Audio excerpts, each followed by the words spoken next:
Hello and welcome to Mad Old Guys Racing, and today we're going to be looking at the latest release for Automobilista 2. Now, I was hoping to do this a couple of days ago, but I've been having to play with my other computer, which decided to have a hard drive fail, so that took rather a lot longer than expected to sort out, due to the fact my machine decided to bugger me about a bit, shall we say. But enough of my problems, let's get on with it. Right, now this is a massive release for the end of the year. Not only are there the usual selection of little changes and bits and pieces, there are a load of additional bits of content. So without further ado, this is the changelog from version 1.4.33 to version 1.4.5.2. And we'll start with content, free content, because there's not just the paid stuff, there's some free stuff as well. Added Nissan R89C to the Group C class. Added the Nissan R390 GT1 to the GT1 class. Added the 2017 Nissan GT-R to the GT3 class. Added new Formula Classic Gen3 class with 4 generic models. First of the DLCs. Brazilian Racing Legends Part 1 DLC. Presumably that means there'll be a Part 2. Logical. Added Brabham BT49 to the Formula Retro Gen2 class. Added Brabham BT52 to the Formula Retro Gen3 class. Added Lotus 98T to the Formula Classic Gen1 class. Added McLaren MP4 to the Formula Classic Gen2 class. Added McLaren MP4 5B to the Formula Classic Gen3 class. Added McLaren MP4-6 to the Formula Classic Gen4 class. Supercars Pt1 DLC.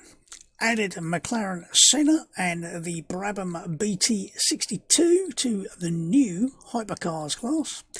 Added Corvette C8 Z06 to the Supercars class. Again, that was a Part 1, so presumably there's more to come. Historic Track Pack DLC. Added Cascais 1988, that's Estoril to those who prefer the real name. And added Jerez 1988. There is also going to be a 1983 version of Bathurst, but that's not quite ready yet, so that'll get added hopefully at the end of the month. This being the first of the year. So, end of January, hopefully. General.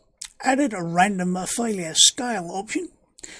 Added pit speed limit option to single race. Added a rule stroke content filter presets for custom events. Added multiplier support for time scaling random failures. AI can now DLC vehicles, presumably that's now drive, DLC vehicles even if the user does not own them. Added 40 plus years of real historic weather data for the locations that were missing. That's Bathurst, Campo Grande, Curvelo, Goiânia, Corpore, Indianapolis, Ortona, Ortona, and Velocita. Adjusted gamepad damping bounds to allow smaller base levels and remove some baked-in non-linearity. Easy for me to say, not. Updated Logitech True Force implementation following Logitech's recommended specification. Renamed Formula Classic Gen3 as Formula Classic Gen4. Renamed Street Cars class as Supercars class. UI and HUD. Added secondary mapping, scroll down a bit. Options for main vehicle motion inputs on the main menu control screens. Added controller binding options for increase, decrease fuel map. Note existing profiles will need to manually rebind these or reset the user set to activate. Added secondary bind options for vehicle tab of main menu assignment page. Fixed missing localization of cockpit configuration button. Added failure scale setting to lobby session details pane. Fixed HUD radar color logic. So now as a car gets closer it turns red instead of turning green or blue or whatever it was. Something very peculiar anyway.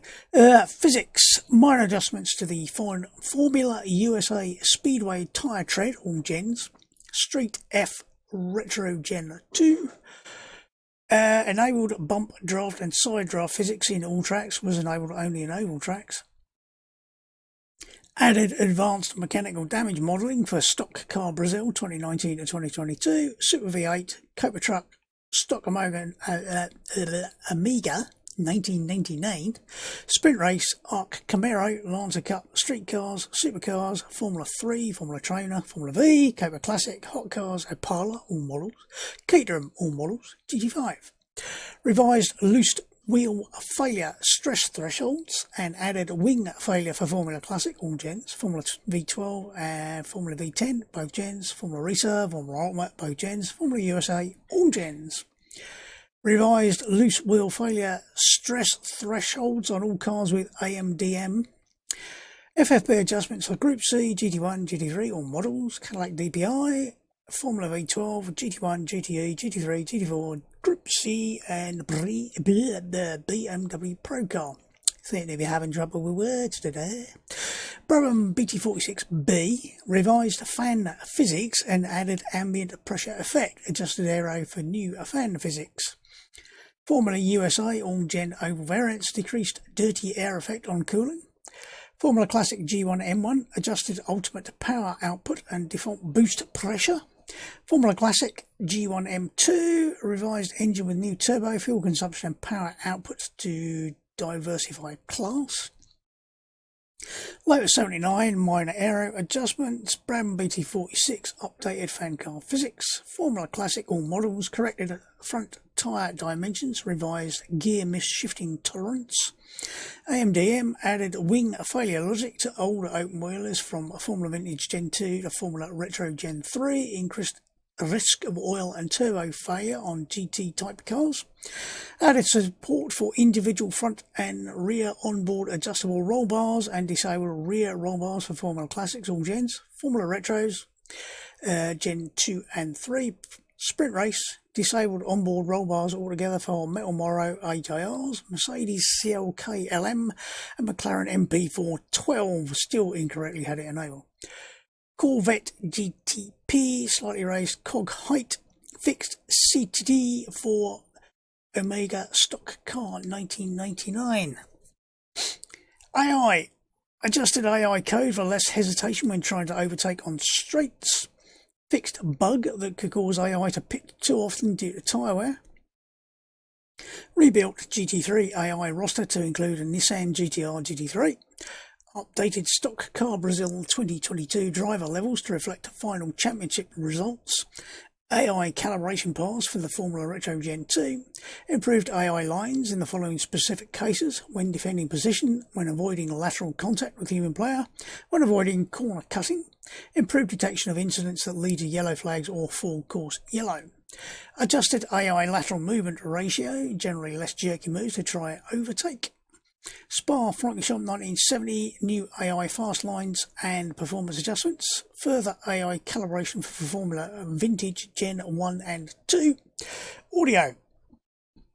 Further adjustments to wall reflections. Set up Classic Gen 1 M2 with BMW inline 4 sounds.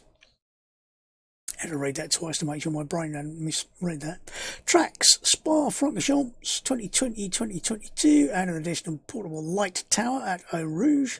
Spa Francorchamps 1970, set 1,000 km layout, max AI participants to 32.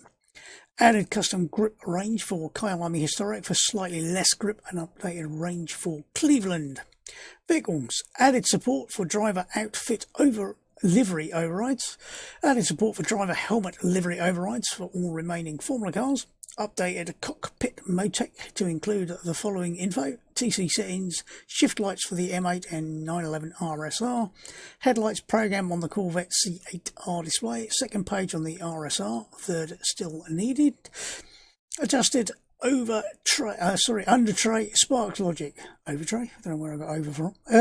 Opala all models added tachometer damping function, presumably it stops it waving around like it's in a bit of a hurricane. Corvette C3 speedometer units converted to miles per hour. McLaren MP4 fixed raindrops issue on cockpit glass. I think the raindrops are running the wrong way. Corvette C8R fixed revs jumping between shifts in rare cases. Stock car Omega fixed stickers flickering issue. McLaren 720 GT3 fixed misaligned hood in cockpit view.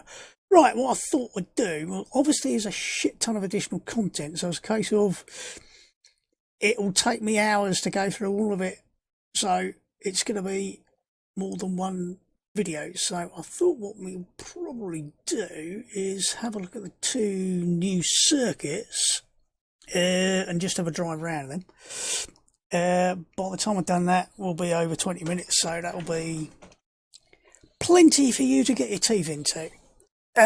In the meantime, there was actually a hot fix I've just remembered, and I haven't read that bit yet, so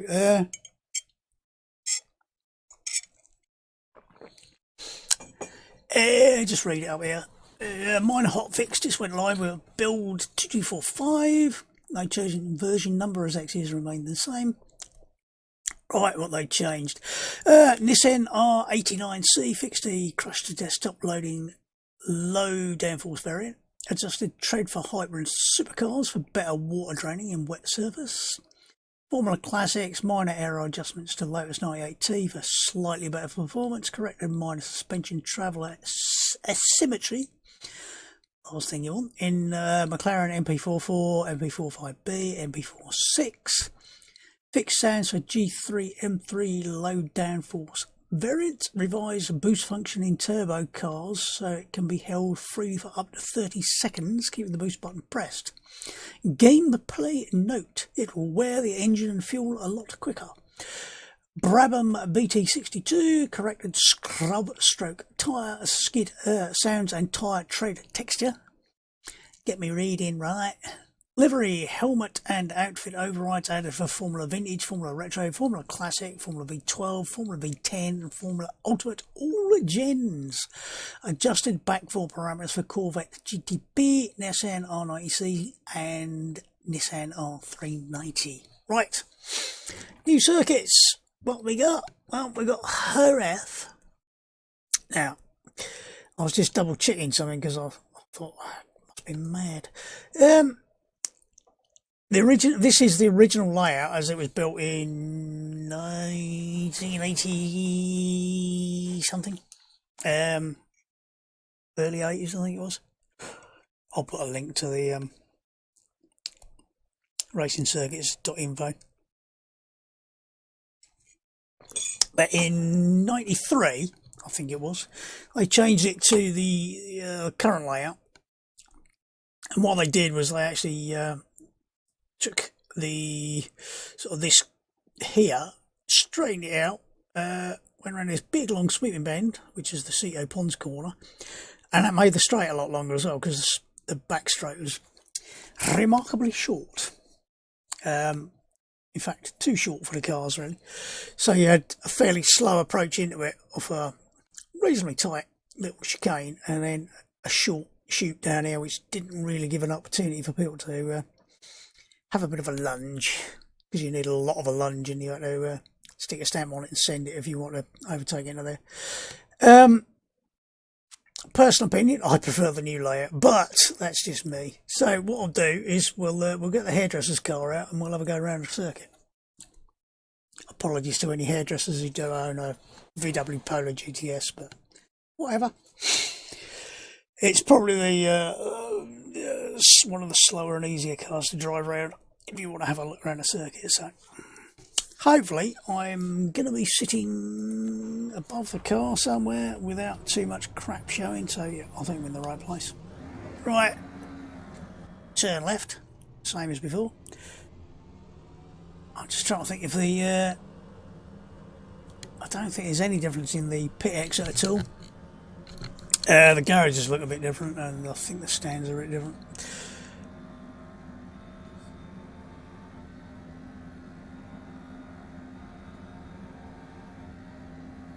But what you will notice is in a lot of corners that have now a sort of curve with a bit of greenery, bit of green concrete behind it with some white chevrons and arrows on it, they're no longer like that. I've left the track map up, I've removed all the other crap from the screen, apart from the bit down there which you probably can't see because my mug's in the way. So in terms of sort of getting on the circuit, exactly the same. A bit more paint on the newer version. There isn't a lot of difference. I don't think the curb's any different on this side. It's the exit curb's different. There's a couple of places where the inside curbs are a little bit shorter in terms of width than the newer version, but this corner is exactly the same. Here you'd have a lot more runoff on the outside with a bit of greenery on, a bit of green concrete on the exit. So you have to be a bit more precise with the older circuits because there ain't so much shit to get away with on them. This corner, I think the inside curb's a lot shorter on here. I'm sure on the newer circuit there's a lot more of it, and also it's got a bit of greenery on the inside. Now this, which I'm sure has a bit more curb here, and again I think there's more curb here on the new circuit.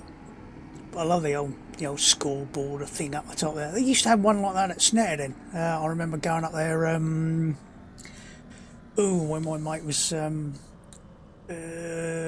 practicing for a classic meeting, and I actually had to go on his little bike round Snetterden. Everybody up in the tower watching me, including a senior TT winner in the name of Alex George, who was up there passing comment, as he tended to. Nice bloke, but some people didn't like him. I got on fine with him. Now, this is the point where you go in, right, this is where the changes start. On the modern circuit, you come out here and, well, there's a bit of a slope on the left here.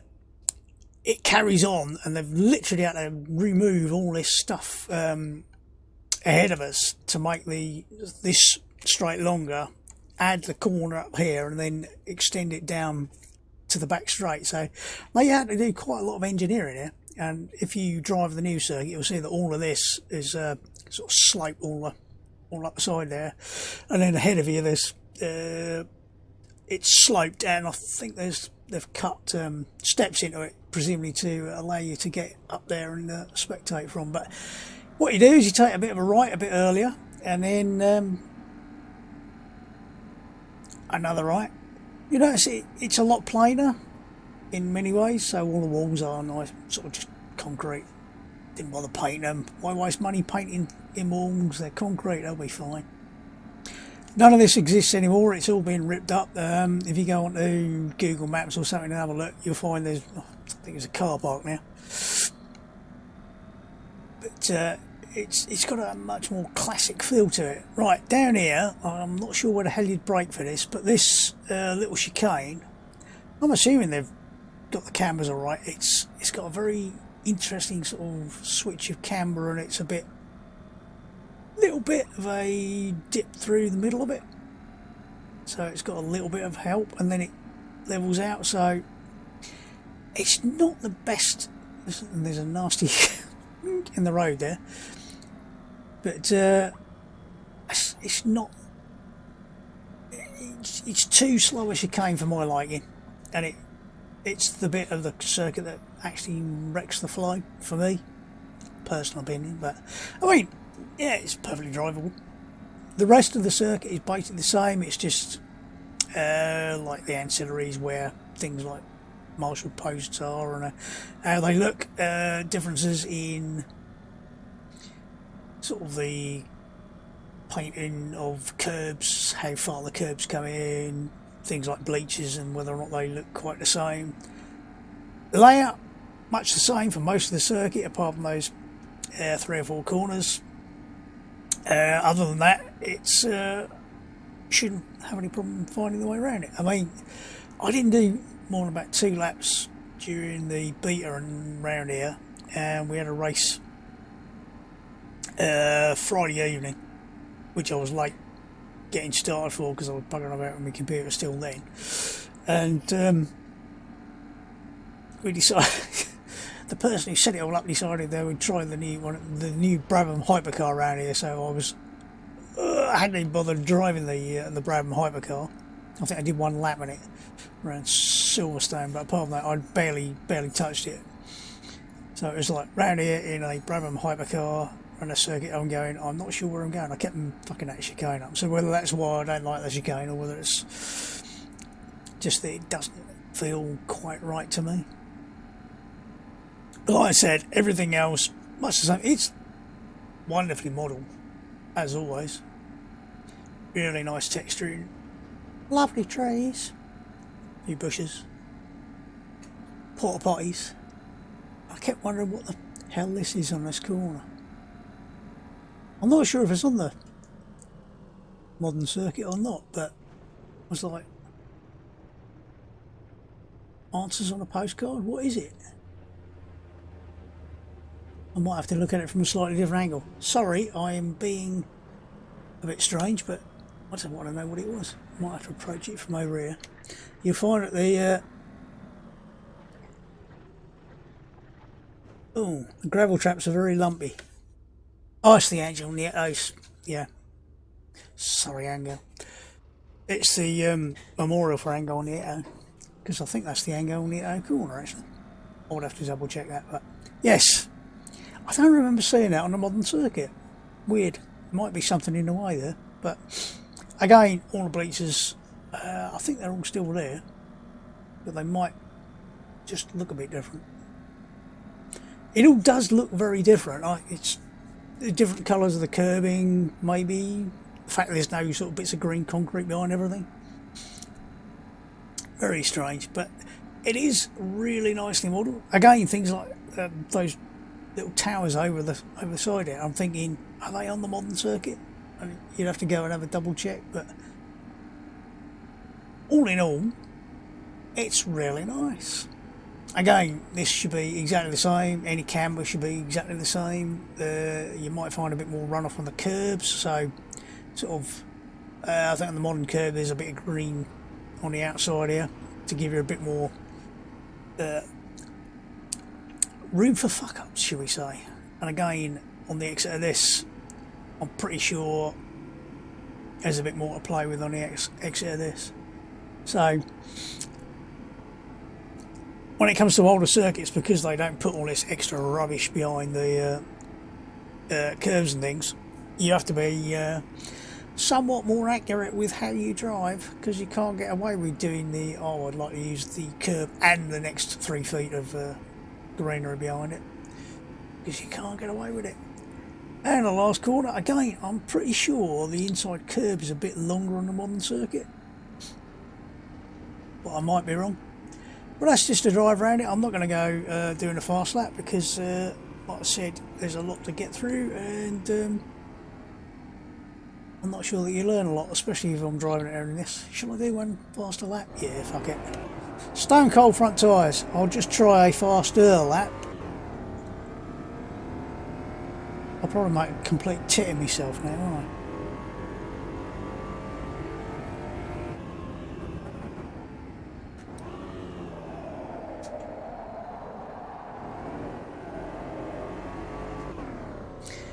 This thing's got horrible gearing. Second gear's way away from third.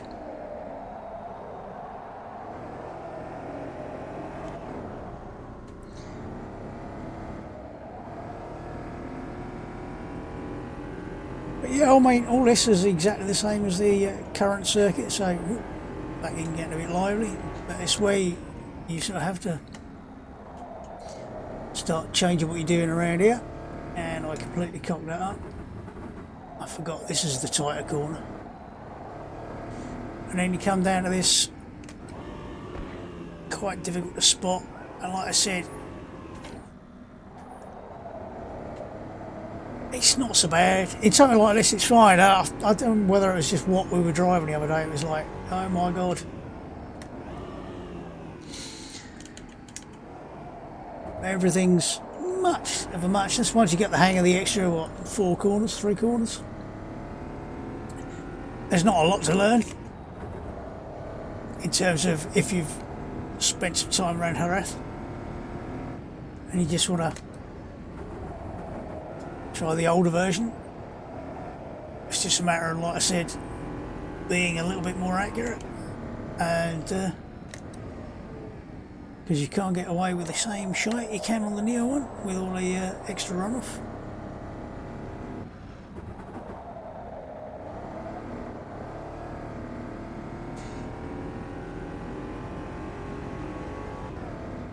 And I managed to do a complete lap without fucking up completely. Ooh, left it a little bit close to the edge there. Oh dear, might have turned in a bit late there. I'll have to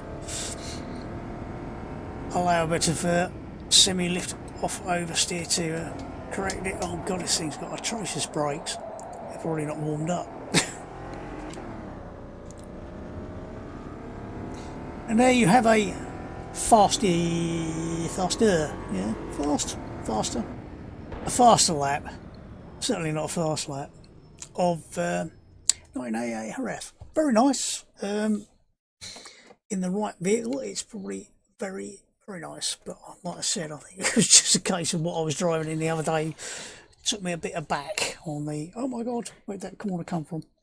So the other new circuit is, like I said, there's going to be a Bathurst as well, but the other one is, I keep wanting to look for Estoril, but it's not Estoril. Cascais. Now, as you can see, if you compare the track maps, the only difference is actually the first two turns. The modification they made for the new circuit was to actually take the first turn and make it a lot tighter and come back on itself, and then also tighten up the second turn. What I'd really like to see though is them add, there's two more layouts, I can't remember what they're called, but one's called the perimeter, and basically you come around the first corner, and then on the second corner you basically come across and then shoot up here. So if you can see where I'm pointing my mouse, hopefully that's showing up. I will actually drive through the gap to show you, maybe. Selecting the right thing. Yeah, I am. I just trying to remember if they actually used. Did they use Estoril in 1988 for the Grand Prix? I can't remember. They were a bit all over the place with which circuits they were using at various times in various places. So, yes. Right, we will go straight again. Again, the main noticeable difference is the lack of additional stuff behind curves and things like that. Bigger gravel traps. The gravel trap at the first turn, if you overrun and go across that in something like a Formula car, you might want to let go of your steering wheel, because that'll try and rip it out of your hands if you've got your FFP wound up again. Not quite sure why they're blue and red curbs, but whether that's right or not, I don't know. I found a couple of videos from that era, and I don't think they look blue, but here am I to say that. By the way, we've just been around the first corner. As you notice, it's quite open compared with how it is on the newer circuit. And again, this is a much more open corner, so you can carry a lot more speed through the first two turns, which is really nice. Now, on the new circuit as it stands today, that run through there doesn't exist anymore, so you can't actually see a track there because there isn't. But that's where the sort of perimeter track went off, and then it goes to the left of it, and you basically just run around the outside of the track. But that's hopefully something they might think about. Would be nice. This again, we're on sort of like the same layout as the modern circuit, so should be fairly familiar to anybody who's actually been around it. Again, I keep getting caught out by the fact this thing's got such a weird gearbox. Again, most of the difference has come down to sort of furniture around the outside. Different cars in the car parks, obviously, because it's 1988, so you won't have any modern cars in there. Again, things like Marshall posts will have changed, and again, sort of extra things behind the curbs where modern people can't seem to stay on a circuit. I don't know what it is with the youth of today. This is a bit of a pain to work out where to brake down here. I kept going, I'm either braking too early or too late every time. It could do with a sort of an extra mark or two. But again, in terms of layout, is exactly the same. I don't know if there's less gravel trap on the current circuit. I'll have to go around it again. Don't run that inside curve, it's quite a silly thing to do. You know, so the curves are actually probably taller on the older circuit. So you might find yourself getting dragged on and off them a bit more if you do ride the curbs. But that's just one of the things you have to watch out for with the older circuits. As you can see, there was a another bit of track there. I think that was like an inner loop. It cut some bits and pieces off. I'd have to actually work out what joins up with it, but that's the cut through on the left now for the perimeter circuit. Again, how much of this is still here on the modern circuit, I don't know. But again, you get a nice curve on the exit with very little runoff, so you get it wrong, you'll be hitting the barrier. I can't remember where the barrier is on the sort of modern layout. And again, nice big curves to drag you around. And I think that's where that other road joins up to give you the short loop. I think it's called a national circuit it was called. Can't remember. I don't think they've got a short circuit anymore. Cascais or Estoril, there's just the one layout, I believe. Then the final turn, which is in a nice oversteery rear-wheel drive car. Quite interesting, trying to get the power down to get out of it. Again, most of the differences are purely down to the sort of look of things like Armcos, whether or not they're painted. Some of the stands are different, obviously, cars, so lots of differences in the furniture. I think the entrance to the pit lane, has the entrance to the pit lane changed? Can't remember. I don't think it has actually. But we'll see if we can go a little bit quicker, or as quick as the hairdresser car will allow us to go. Braking a little bit, you don't have to brake a lot.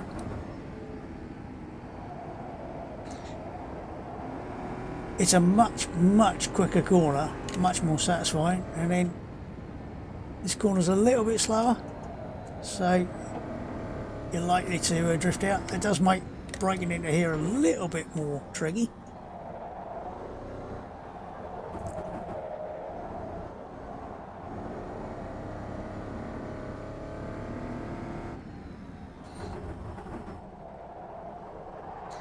I'm thinking, could I use second radio? I don't know. Yeah, just about.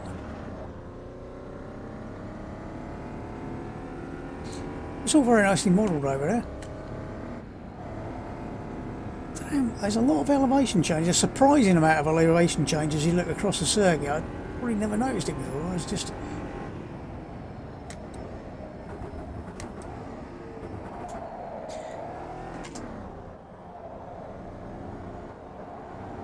I always thought it was quite flat, but it's not. It's got a lot of elevation up and down. Well, elevation would be up and down, wouldn't it?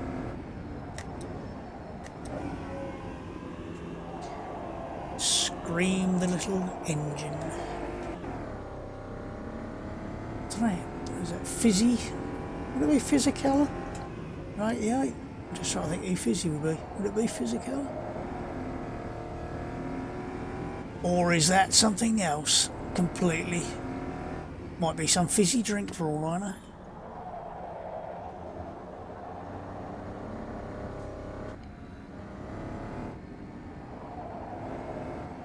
I'm sure back there was something with a bunch of railings with spikes on top surrounding it. I wouldn't be allowed nowadays, just on the off chance that somebody got too close to it. But yeah, in terms of layout, it's actually got a better flow, I think, than the new circuit, due to the fact that the first turn isn't as tight, and it actually allows you to flow a bit more. I quite like Estoril, although I'm about to stop liking it because I just drifted a bit wide. A bit like turning in there. Like I said about the gravel chaps, it's a little bit lumpy. That was just me showing you how lumpy the gravel track was, really. If we just go along here, then you can see where this other roads go to. And no, it doesn't lead to Rome. It's not all roads do. Now you can actually cut through it. Save you about 30 seconds on your lap, but there's a marker somewhere. You go off to the left there, that's the effectively the perimeter track, and then I think if you go this way you actually end up effectively going the wrong way around a couple of corners, or down this straight. And it's through here maybe? Is this it? Boom! There's obviously an invisible wall there. Ouch.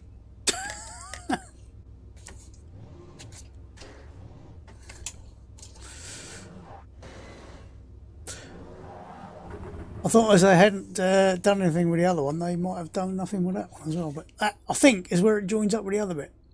Ouch. Don't do that. I'll leave it at that. But yeah, that was interesting.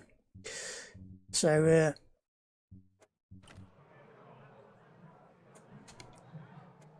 let's look at the two circuits. Like I said, the 83 Bathurst is coming, and also the 1971, 73, 71, 71 version of the Northcliffe is hopefully going to be arriving at the end of January as well. So looking forward to that one. Again, that'll be same layout, but lots of differences in curbing, furniture maybe. Mostly sort of trackside furniture, because I doubt very much the curbing has actually changed a huge amount around there, because it's mostly sort of barriers very close, so not a lot of point in making really flat curves that you can actually abuse too much. So I think what I'll do is I'll wrap this one up here, because I've waffled for far too long again, and the next one I think I'll do a look at the freebie content, and then we'll carry on from there. So for now, enjoy racing, have fun, enjoy the new year, and I'll see you soon. Goodbye. Where's my button?